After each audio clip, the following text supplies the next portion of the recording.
another one of my friends from the Rogues Gallery. If Alan's a rogue, then certainly our next speaker is a rogue. He's a professor of modern British history at the University of Exeter, where I briefly taught, and we co-taught a course together about Winston Churchill. And I've been friends with Richard for a very, very long time as well. He has been a tremendous influence on me, my career, and also my thinking about history, which I'll talk about in my own talk. But without further ado, I'll go ahead and welcome Professor Richard Toye to the stage. Thank you very much, Warren. Thanks also, of course, to the staff of the East Tennessee Historical Society for organising this wonderful event, and to all the sponsors, and of course to the audience, and also to anyone watching online.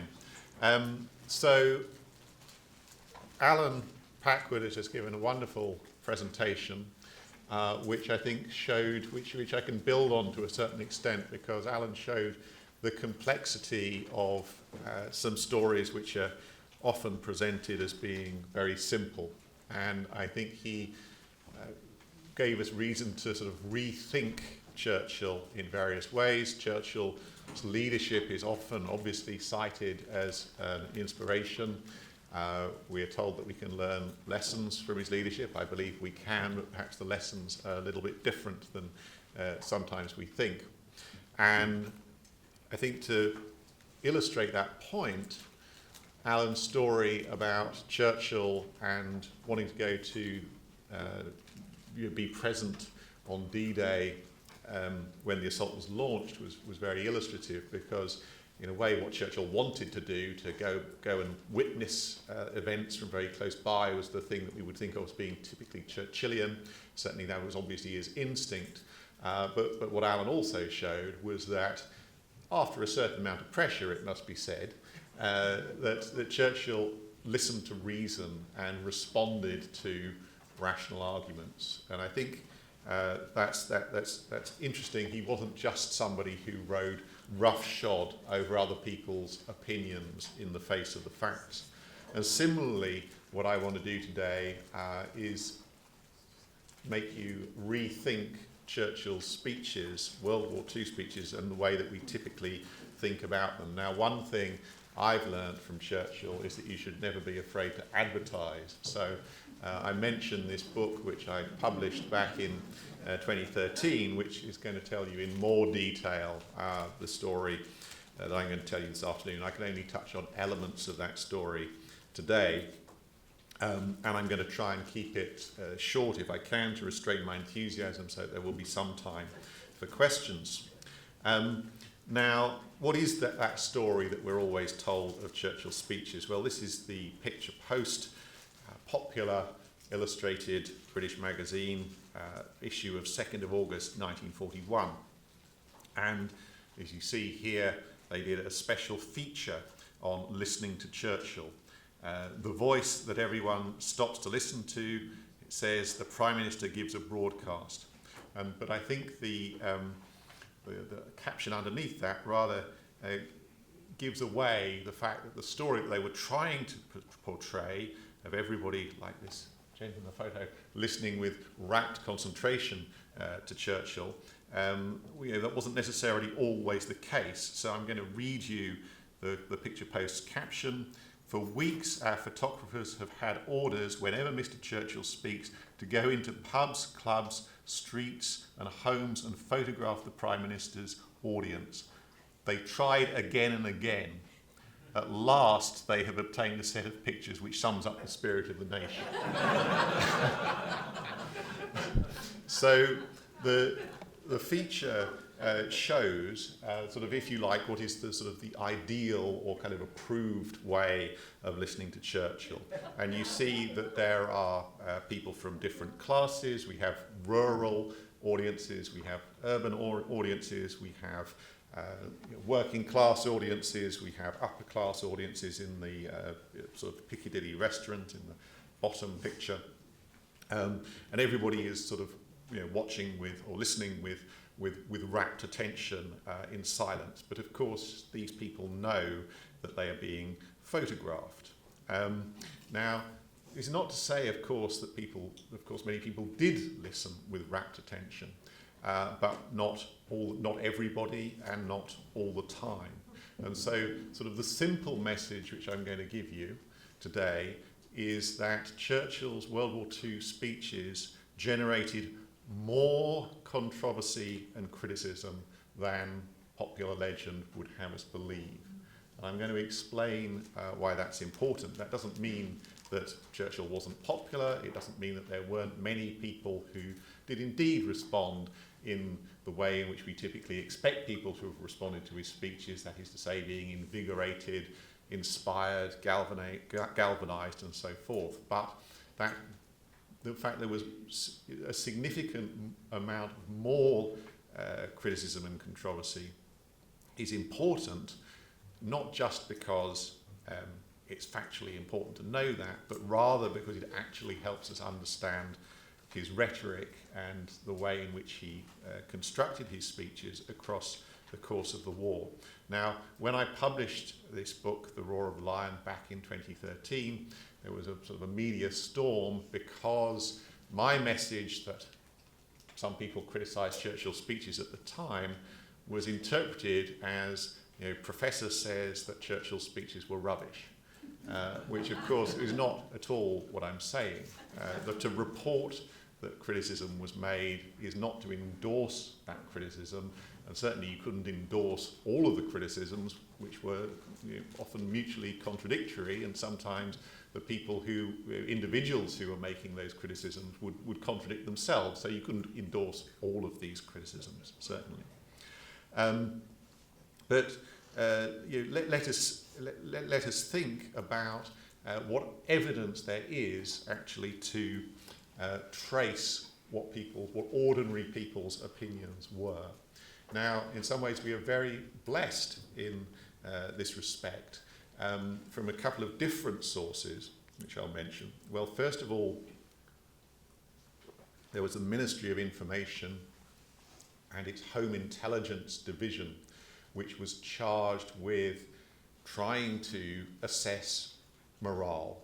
And of course, the government and officials were very worried about morale, and really just at the point at which Churchill became Prime Minister in May 1940, this was also the point in which they instituted a kind of survey, which initially was done on a daily basis, but then when things were a little less anxious in the autumn of 1940, on a weekly basis, and then continued not quite to the end of the war. So by the end of 1944, they stopped being worried about morale, and so they kind of wind down this exercise.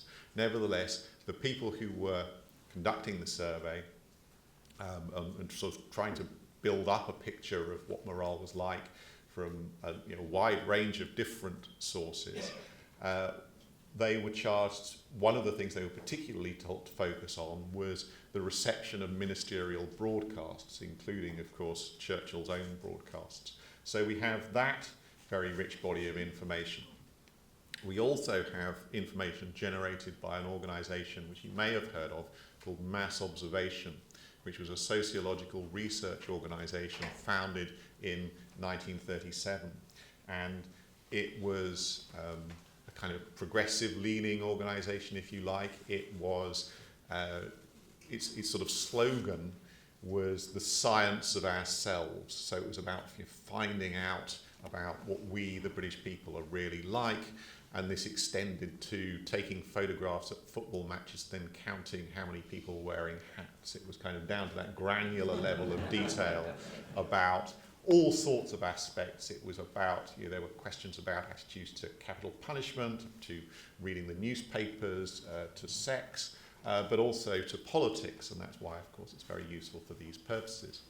And it had various methods for collecting information. Sometimes it sort of had volunteer observers who would go and sit in pubs or clubs or on buses, and they would sort of scribble down what they overheard people saying. Then there were sort of more, what we would think of as more standard type opinion poll type research, but also it asked members of the public to keep diaries and to send them in. And sometimes it sent these sort of individual observers, it sent them what were called directives. So it said, we would like you to tell us what you think about the following issues, but there are also these kind of free-form diaries. The organisation was relaunched in the 1980s. It's still going today, so people still send in their views. So there have been a recent book, for example, on Brexit and mass observation. But let's actually go to some examples. And what I have on the screen is the diary of a man in the forces called Dennis Argent, and he was a former journalist and he knew shorthand. And this is his diary entry reporting the reactions of a couple of his friends, a couple of his army friends, to Churchill's broadcast of 15th of February 1942, which was just after the fall of Singapore. One of the low points of the war, of course. Now, for a little bit of context, something else had also been going on at the same time as well, the escape of a couple of German ships through the Channel, which had actually generated sort of more upset in Britain to some extent than the fall of Singapore, which of course was a very long way away, but the fact that these German ships had escaped within essentially almost within sight of Britain was something that would cause a lot of shock and worries that the Navy had been incompetent. So this is Argent writing down what his mates were saying about this particular speech. And bear in mind that they're not just sitting down and listening to the speech. One of the guys is kind of going in and out of the room at the same time. So here we are. The historical preamble. How like Hitler's speeches annoyed George, and he exclaimed, "Never mind that, tell us about the Channel affair," that is to say, the escape of the ships. Soon after, what a bleeding cover-up for that Channel game. When Churchill was talking about America's entry into the war, effing bullshit, get on with it. What an effing cover-up. Any normal person could see it's just pulling the wool over their eyes. Just after that, Harry rushed in and started rummaging noisily in his kit. He was making enough noise to cause George to say, "Noisy bastard, listen to this, it's Churchill." But Harry was far too eager to find something to take out to his girlfriend, than to take any notice of George's "listen to that old bastard effing cover-up he's making." Now, I could go on, but obviously this is somewhat different from the picture that the Picture Post is trying to establish. Now, what do we make of this evidence? Of course, the people who wrote into mass observation were not necessarily representative of the population as a whole. It might be tempting to dismiss it on that basis, but in fact, there are some reasons I'm going to suggest that the evidence can be read in different ways in order to cast some light, not only on what the individuals who sent in the diaries thought, but what other people thought as well. Now, of course, it's worth emphasising that mass observation wasn't just full of complaints at Churchill's speeches. Of course, there were those people who had what we might call the classic reaction. So here's one of them. PM speech, grand. Both T and I enjoyed it. Made one proud to be British. Good speech for the world to hear. Bless him, right? So this is kind of if you like, when I started looking for the evidence, I thought I was just going to find all this kind of stuff, and I thought that sort of, I'd quote some of this, obviously, to sort of illustrate it, but I thought that endless diaries about people finding that Churchill's speeches were wonderful could be, would wear off after a while, so that I'd be sort of sparing with it. But in fact, the picture that I found was much more complicated. And again, here's somebody sort of complaining really about Churchill's speech in Ottawa at the end of 1941. And again, this actually points the amazing nature of the technology at the time, of course, that you could actually sit in Britain and listen to a speech being delivered in Ottawa. Could sometimes the There could be interference, it could be difficult to hear, but still remarkable sort of globalization, if you like, of these speeches. So I listened to Churchill at Ottawa, the cheering, the dramatic speech for effect on audience, the vituperation, the French-Canadian stop of 2 paragraphs in French were all reminiscent of Hitler in 1936, 7 and 8. So I think it's interesting things that are going on here. Sort of the reference to the vituperation. It's worth saying that there was, why did Churchill generate this controversy when you can't please everybody all at the time?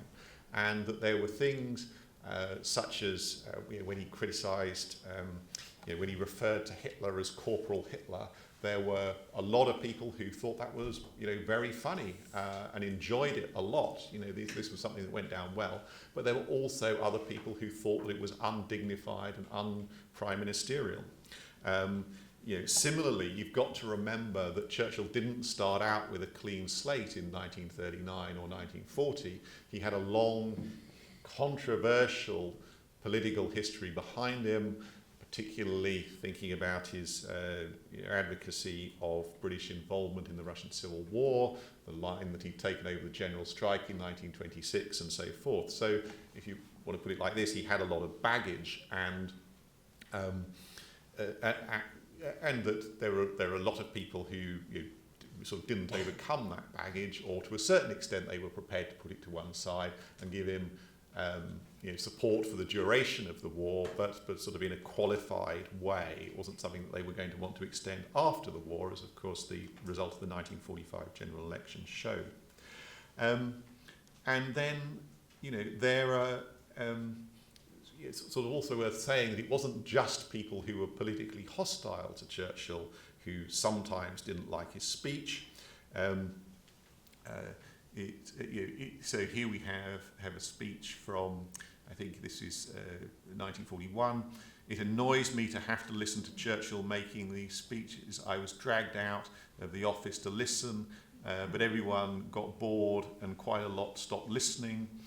I hadn't expected it to be remotely interesting, but I had hoped for some announcement for some amusement from the good fellow's obvious rhetorical devices and odd pronunciations.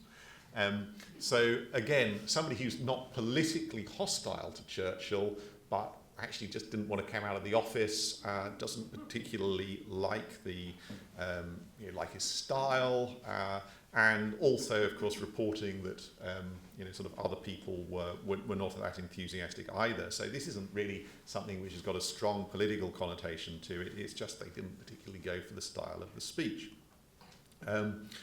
Now, of course, why might people's reaction? I mentioned earlier on that sometimes people contradict each other, saying 1 month, Churchill's fantastic. A couple of months later, they might be saying, no, I don't like him at all. And of course, this was explained by developments in the war, so that morale was really most affected not by any individual speech which anybody gave, but rather very often by sort of the ebb and flow of military success or failure. So again, February 15th, 1942, coming back to the fall of Singapore,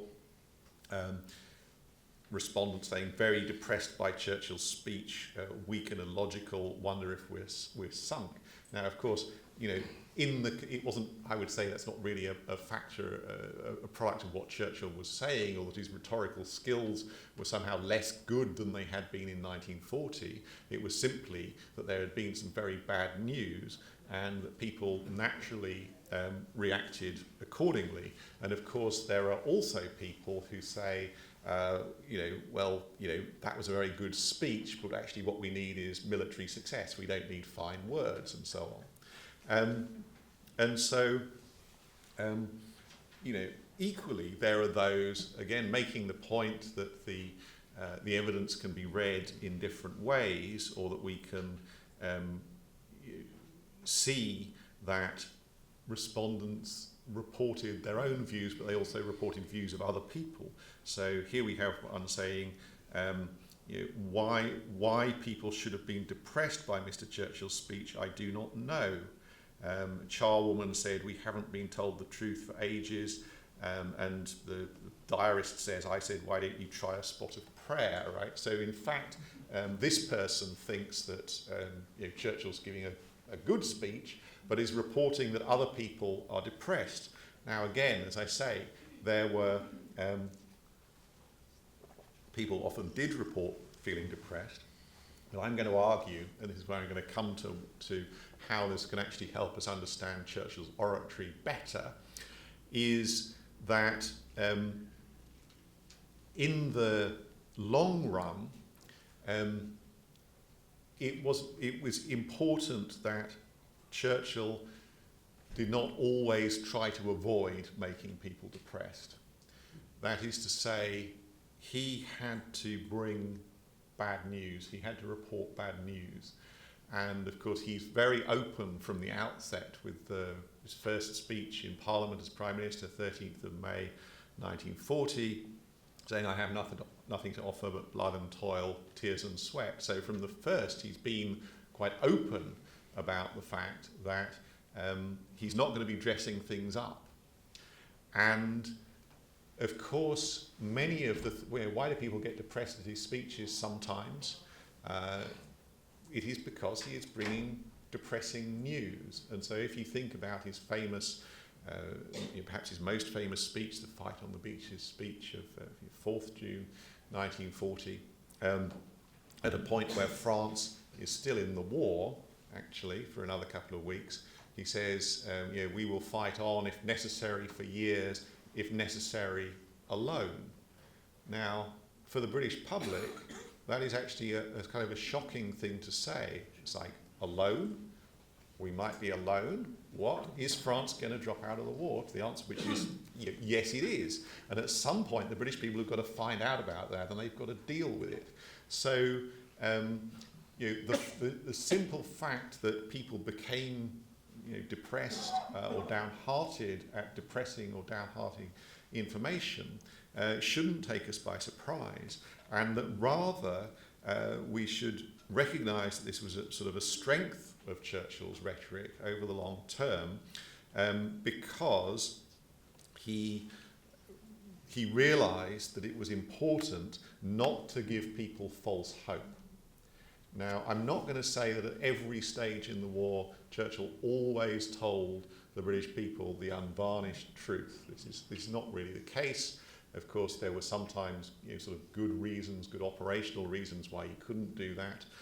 He certainly didn't mind people thinking that the Germans had lost a few more planes in the Battle of Britain than they actually had. He wasn't going to rush and correct the slightly overly optimistic figures that the Air Ministry had put out. But broadly speaking, he realises the importance of not making people think that the war is going to be over anytime soon, when he knows that it's going to last a very long time.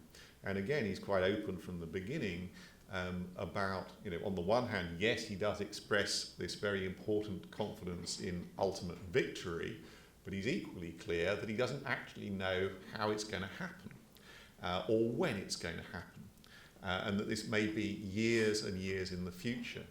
Now, he has a great advantage, I would say, because of his political longevity, that he's been a minister in the First World War. And he's able, in 1940, to say to the British people, well, I've been through this before. For years during the First World War, there was stalemate. We didn't know how the end was going to come about. And then suddenly, in summer of 1918, the Germans suddenly collapsed. I can't predict when this will happen, but I can be confident that we don't know when victory will happen or exactly how it will happen. In due course it will happen. Now, this just requires him to actually be very, very disciplined. Also, to try and impose discipline on generals who might want to talk to the media and say, oh, it's all going incredibly well, and I think we're going to make a very big breakthrough very soon, and it's all going to be at an end. And he has to really sort of stop them doing that. And in issue, just to give an example, his speech, which he gives in Congress in December 1941, if you read it carefully, then you will see that at one point he says, we must soon start making our military plans for 1943. Now, so what, you might say, it seems obviously in 1941, end of 1941, you'd have to start making your military plans for 1943. But from the perspective of the British people, a lot of people say, 1943?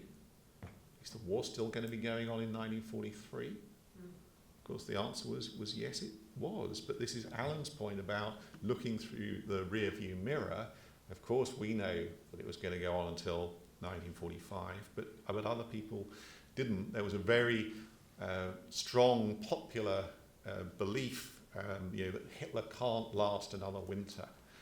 That the end will come soon. A natural human desire to believe that everything will get very much better soon. So Churchill's self-discipline and his he establishes his credibility as an orator, his character as an orator of somebody who doesn't give out false optimism. So eventually, during the kind of late summer of 1944, when he starts to say, yes, we think we're going to win relatively soon, kind of within the next few months, then people are actually inclined to believe him because he hasn't indulged in misleading, overly positive predictions before. And you can imagine how disastrous it could have been had he started saying, at too early a stage that everything was going to end very soon. If that was then falsified, he was going to be in a lot of trouble. So, again, just a couple more examples really here. The three of us listened to Mr. Churchill's speech. We all think his delivery is slow and boring and cannot understand why he's considered to be an orator. And another person, my aunt listening to the Prime Minister's speech remarked of our greatest orator, he's no speaker, is he? But I mean, I think this sort of these criticisms of the delivery, and we might just look at this one as well, actually, on that note. This is sort of a mass observation report, not an individual diary, but a kind of attempt to sort of summarise the popular opinion. And this refers to the famous speech of June 1918, if the British Empire should last for 1,000 years, so on and so forth. Churchill's broadcast at 9 o'clock last night was well received as regards subject matter, that is, and has certainly had some settling effect.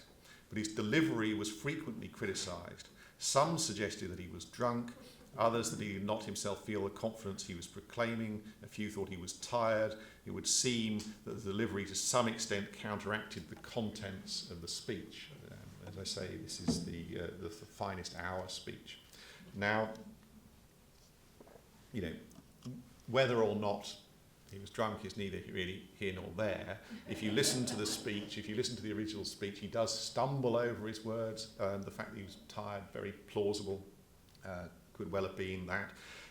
The fact he was repeating a speech which he'd given in the House of Commons early on, he didn't really want to have to do that. He didn't see why he couldn't just broadcast directly from the House of Commons. So there are all sorts of reasons why this particular speech may not have flowed as well, beautifully written as it is on the page. But the key point, I think, is that Churchill's speeches, we hear certain parts of them played over and over again on documentaries. There's this sort of a limited number of famous quotations which come up repeatedly. So obviously, the finest hour, the few, fight on the beaches, give us the tools, we'll finish the job. And I'm sure probably everybody in this room could name another half dozen famous Churchill quotations. But those were just a tiny proportion. Those words were just a really tiny proportion of all the words which he delivered during the war. He gave about 30-odd, I think maybe 33 broadcasts during the entirety of the war. He was much more often speaking in the House of Commons, and therefore people were consuming his speeches by reading the reproduction of his text in the newspapers rather than hearing it. So, you know, if they didn't like his delivery, that didn't actually maybe matter so much for everybody because they could just read the words. But in a way, where did Churchill's speeches gain their power? Certainly they gained some of it from the beautiful phrases, but they also gained a lot of power from the fact that he was giving people information. Right? These are actually they're not just full of inspiring stuff, they are full of detail about troop movements in northern France and basically explaining what's going on. And that's really, really important because this is a time of great anxiety, naturally. I mean, particularly in 1940, but throughout the war as well. You didn't have 24-hour rolling news. I mean, you had hourly bulletins throughout the day and throughout the evening, but you had to be in a position to hear those. And often the news was kind of recycling official statements which were not really very informative and could be kind of poorly put together. So Churchill, he does quite like to sort of hoard little bits of news for himself to give out. He likes to be the one who is actually conveying some of the up-to-the-minute stuff. Very understandably, because of course that does give people a strong incentive to listen to him. But not only does he give important information, he's very good at putting things in context. And again, his character as somebody who has lived through a previous world war, is very, very politically experienced and, of course, militarily experienced, but also somebody with a great knowledge of history, and so he can refer back to the Napoleonic Wars and so on. And so this kind of contextualization of the facts is perhaps just as important as the facts themselves. So, in conclusion, I'd very sort of happily take any questions. Is what I've really tried to persuade you of today is that it's very tempting to focus on what you might call Churchill's sort of rhetorical tactics, that is to say the specific phrases, the particular constructions, maybe the use of metaphor or his use of contrast. Now all of these things are significant, but actually if you are a leader or anybody who is trying to persuade anyone of any proposition over, not just in one speech, but over sort of a long campaign, if you like, then you need to think about the rhetorical strategy as a whole. And that requires you actually to be consistent. You can't come up with a new strategy every day. You have to be in line with what you've previously told people. You have to be in line with the character that you've established as an orator as well. You can't make radical changes. So, of course, it's very tempting, I suppose, in any era for whatever the equivalent for spin doctors or whatever the historical equivalents were, to say, we've had a great idea for how you might kind of, relaunch yourself or reframe yourself. But of course, if people are, it's all right, that's all very well if you're right at the start of your political career. If you've been operating in politics for decades, it's again like turning an oil tanker. You can't just sort of turn on the on a coin and sort of start afresh. So you've got to be consistent with what you've previously said and the way that you've previously established your rhetorical character. And above all, I think maybe this is the key message, that rhetorical success is not just about making people feel good about themselves. There's a place for that, you need to do it, but like anything, that's something which needs to be deployed carefully and in the right place, and it's not the aim of every single speech or of every single part of every speech. And I think this is where we can learn from Churchill's speeches, that ultimately he was somebody who didn't dress things up by giving false optimism or false hope. He was willing to take the risk of making people feel depressed in the interests of that broader rhetorical strategy of establishing him as, above all, as a truthful orator, and that, you know, in the end, in the interest of the greater good, he was willing to tell people things that they didn't want to hear. So on that note, thank you very much for your attention.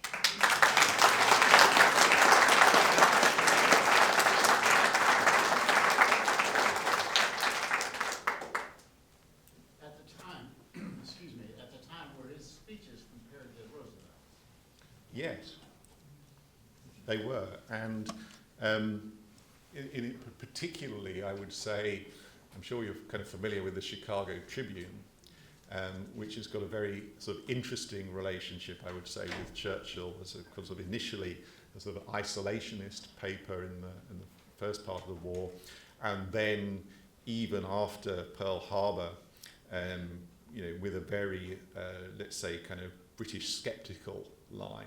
Now, the thing is that being sort of, we saw some nice evidence from Alan, you know, sort of the anti-British sentiment, which was, you know, quite widespread in the United States.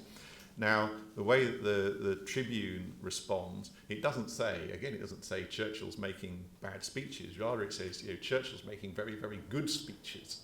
And this is why we should be suspicious of him, because we know, you know, we know that these wily Brits, you know, they just kind of want to inveigle us into the war. But equally, you know, once America's come into the war, you know, Churchill he's making a very different kind of speech from the kind that Roosevelt makes, who does the fireside chats, who, you know, gives annual addresses to Congress and so forth. But isn't making what you might call kind of parliamentary speeches. That is to say, you know, sort of going into the arena and trying to persuade on a day-to-day basis, you know, lawmakers to take a particular course of action. Right? Now, when Churchill turns up in Congress, particularly in 1943, makes a less famous speech than the 1941 one. He is really trying to ensure that the sort of Europe first strategy continues, the United States is, broadly speaking, been following at a time when there's kind of pressure to actually refocus on Japan. So he actually comes up to Congress and kind of makes this sort of very argumentative, you know, kind of parliamentary type speech, which you know, surprises a lot of people, but does seem to be quite effective.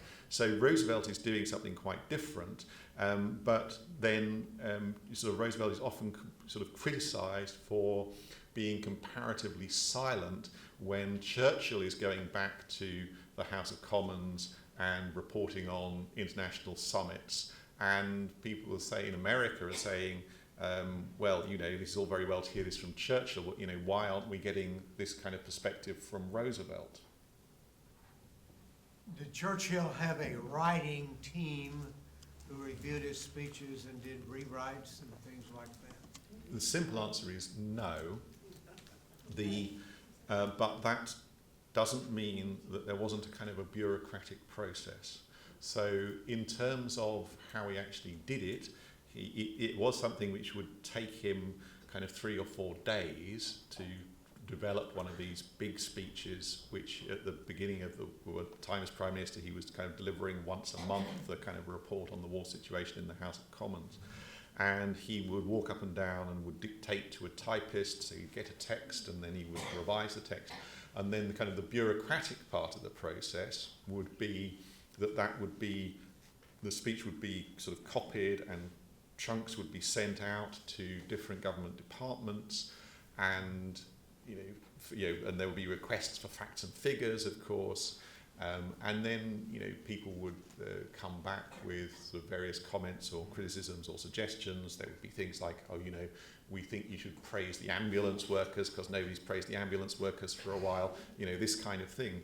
And again, this is a good example of what Alan was saying, really, is that he would take criticism on board. I mean, he would get pretty grumpy about some of it, and say, why, idiotic thing. But, if it was well founded, he would generally take it on board and integrate it. They came, again, John Martin, I think Alan mentioned, one of his private secretaries, said, there came a point, sort of within a few hours of the speech where he was pretty much ready to give it, he was gearing up to give it, and at that point you couldn't really get any further changes made because he was sort of set on what he wanted to do.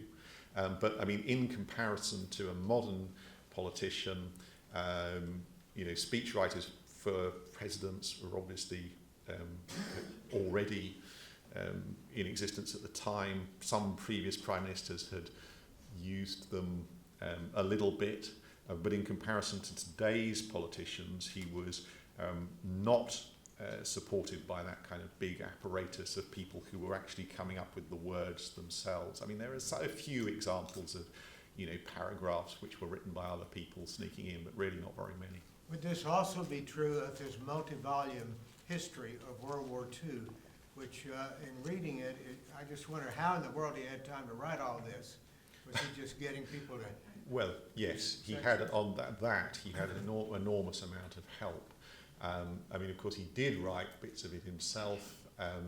He's again by kind of dictating memories of particular instance. But of course, what in a sense helps bulk it out to 6 volumes is the fact that he had an awful lot of contemporary documentation which he was quoting from directly. You mentioned earlier how one of the uniquenesses of Churchill's rhetoric was that his ability to inspire politicians to a course of action. So that being the case, do you believe that he'd be still remembered by history as a great orator if the war had been lost? Gosh, I suppose it does come to that down to the question of then who would be writing the history under those circumstances. And you can obviously imagine that if Britain had been invaded and defeated, then the Nazis would have been very keen to erase all traces. So in a sense, they wouldn't have been remembered in that way. I mean, perhaps there would have been folk memory, if you like, that would have come down from the people who had originally heard it. I mean, I suppose. Another interesting question is which bits of his oratory actually get remembered, so that the bits which we tend to quote today aren't the phrases, aren't necessarily the ones which were most famous in the immediate aftermath of the war. And I would quote, Warren and I did a little podcast a few years ago called it's on YouTube. We sort of do a thing called Talking Churchill from time to time, and we did one called the greatest Churchill speech that you've never heard, and that is about the speech which he gave in early July 1940 about the destruction of the French fleet. And I mean, the reason that you never heard it was that it was given in the House of Commons. It was never recorded, unlike some others which he also gave in the House of Commons but weren't recorded at the time. He recorded those later in 1949.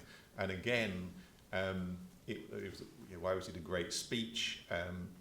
Partly because it did manage to persuade the people who were present at the time. It wasn't necessarily it's difficult to assess the effect of the rhetoric versus the fact that Britain had attacked the French fleet, and people were kind of enormously relieved that the British had done something after a period of inaction. So in a sense, people's mood goes up, and you think, well, is it the fact of the attack? Is it the speech, or is it a kind of a combination of the two? But again, that is a speech which doesn't really contain any famous phrases at all, but it is very powerful because it establishes in relentless kind of factual detail the series of events which had led Churchill and the cabinet to end up taking what obviously was a very difficult decision to attack the fleet of a country which until a couple of weeks before had been a close ally. And do you tie some of that into with Chamberlain and how he responded to what was going on in Europe? And when Churchill came in and they were going to war, which what I've read is that Chamberlain actually sugarcoated a lot of this for the British public. I don't think, I mean, Chamberlain was not an effective orator in 1939 to 40. I'm not sure I'd particularly accuse him of sugarcoating things. Rather, he kind of failed to sort of capture the popular mood. Whereas, and what he didn't do, Churchill, of course, at this point is First Lord of the Admiralty, and part of the story of how he establishes himself as a very natural successor to Chamberlain is through a number of quite aggressive sounding broadcasts in the sort of autumn of 1939 and the spring of 1940. So Churchill was clearly doing it better than Chamberlain was.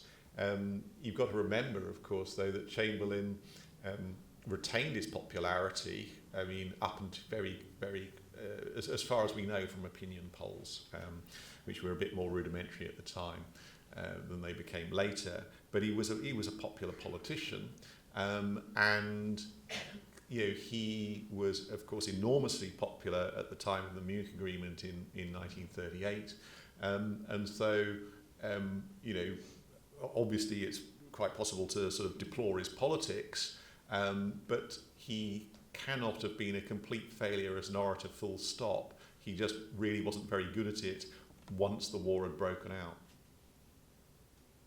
To your question, could Hitler potentially be an answer to his question? Because Hitler is on the German side, he does lose, but still today we look at him as a very persuasive orator.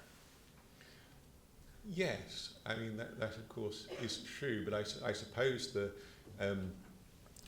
difference, an important difference between the two, and of course it's particularly the case as the war starts to go badly, that Hitler retreats from giving speeches and increasingly leaves it to Goebbels. Goebbels is possibly even a better orator than Hitler. And we actually do have, it's not really quite the equivalent of mass observation because it is sort of a German security service report, but a kind of a weekly report which is based on essentially kind of spying on the population. But that we know that people were very frustrated. The population were like, when will the Führer speak? They in a way did look to him in order to do the things for them that Churchill was doing for the British people, like explain what's going on, put this in context, help make sense of it. But although you could say that he was a sort of obviously been a strong orator throughout much of his career in building up the Nazi Party, he was a poor war orator in the end because he didn't fulfil, he didn't sort of progressively gave up attempting to fulfil that function of actually interpreting the war to the German people. It just seemed like Churchill felt that it should be government of the people, and it seemed like he wanted to make such an effort to keep them united. And then, as compared to other countries that just rolled over, he had an amazing amount of faith over fear. Do you happen to know if he was a man of prayer? Not really a man of prayer, I would say, and this is a kind of it's a complex issue. So I will now start my other talk on Churchill's religious belief. So he wasn't he wasn't a conventional religious believer. He wasn't somebody who wanted to attend Church of England services and be very kind of theologically correct, put it like that. he was somebody nevertheless who believed very much in his own personal destiny. And I mean, in common with, I think, and influenced by sort of various kind of late 19th century writers, he saw the world as basically developing in a progressive direction, that essentially that history was a story of progress, and that there would be setbacks, and they could be really big setbacks like world wars, but things were basically, there was a trajectory to the world becoming more and more and more civilized over the course of perhaps thousands of years. And so he certainly, I think, probably believed in some kind of supernatural being. He obviously made lots of jokes about, I'm ready to meet my maker. I'm not sure that my maker's ready to meet me. and so, but I guess kind of in the last few years, there is this sort of story in the literature about him not being a conventional religious believer, which I think is true. But what I also think is that probably most people weren't conventional religious believers, and that he's somebody who's obviously had an awful lot of scrutiny on his religious beliefs, or lack of them, or whatever they were, because there's so much evidence that was generated, people have been so interested in him. Whereas I would think that probably, including for a lot of people who sort of went to church on a weekly basis, if you put their religious beliefs under the same amount of scrutiny, you probably find that they weren't kind of theologically correct either. So I think that he maybe had more in common. He may not have had much in common with sort of the official beliefs of the Church of England, but at least, not to say that he had the same beliefs as everybody in the rest of the population, but that most people probably, if they have religious beliefs, they may be idiosyncratic beliefs which don't necessarily match sort of correct theological standards, whatever those are. So the people in his time, there was some criticism, and I think we're probably all more critical of our own leaders and speeches, because we can see the impact and the effect on our daily lives as opposed to an historical perspective. Do you think that's... Well, yes, again, I suppose I would say, that there's maybe it must be, I remember when, to put this in perspective, I remember when this book came out, I kind of did a sort of a radio interview, and I was in the taxi on the way to the studio, and sort of explaining to the taxi driver, I was asking what I was doing, I was explaining the sort of the theme of the book, and that Churchill had attracted more controversy than criticism than we generally expect. And the taxi driver said, yeah, that's politics. And so it is, and it was the case during the World War II just as much as it is now. I think that you can. What politicians have to contend with now is a much more sort of instantaneous reaction to what they say on social media, obviously, and you can kind of look at some of this mass observation material as maybe not so far. Human nature hasn't changed so much. All this stuff about this is BS kind of stuff that people are coming out with would be familiar today. But of course, that wasn't going up into a public forum.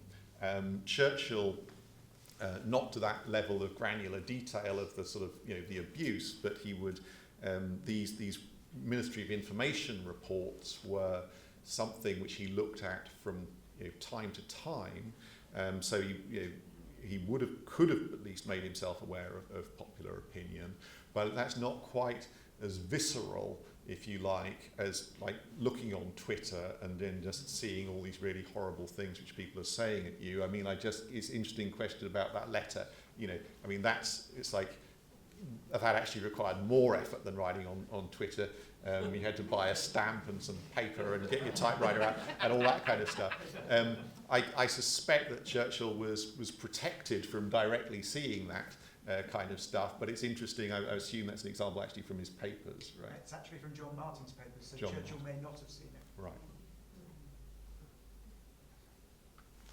We have an election coming up soon, and I know UK recently had an election. Mm-hmm. Did UK vote for open borders? whatever they voted for, it wasn't for that, I can assure you.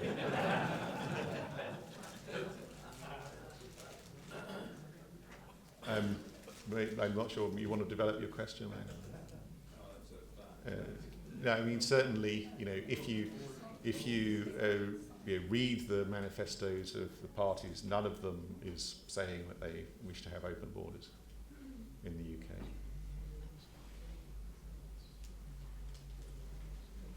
Right, we're done?